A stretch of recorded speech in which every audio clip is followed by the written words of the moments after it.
नारळाची पेस्ट छान आपण एक जीव करून भाजून घेऊया. ते छान भाजून झालंय. आता यात मी सुखे जिन्नस घालणार आहे, जसं ही आपली भरड आणि गरम मसाला.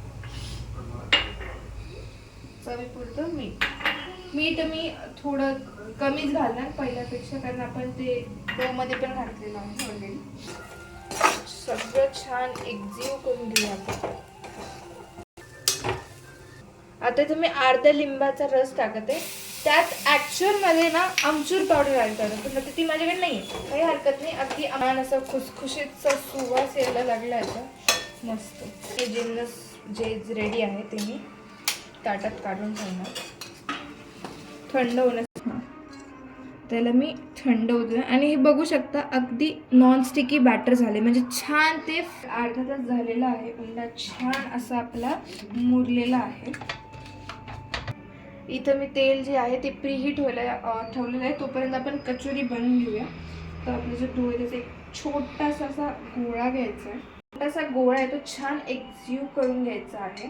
त्याने काय कचोरी फुटत नाही. आणि आता याला कॉर्नर्सला प्रेस करून एक छोटीशी पापडी टाईप आपण करून घेऊया. यात मी बॉल घालून एक अंगठ्याने प्रेस करून याला पूर्णपणे कवर करून घेणार. ठीक आहे.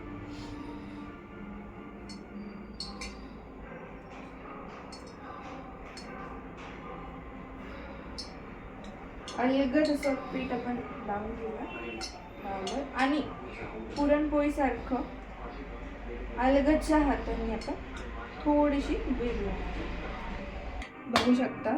छान अशी गोल आणि तेलही आपल्याला इथं चेक करून घेऊ. तर आपण बघू शकता छान अशी फुललेली आहे.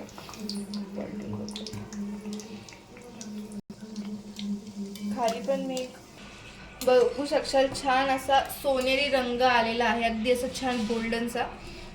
आणि छान अशा फुललेल्या सुद्धा आहेत, कुठेही न फुटता.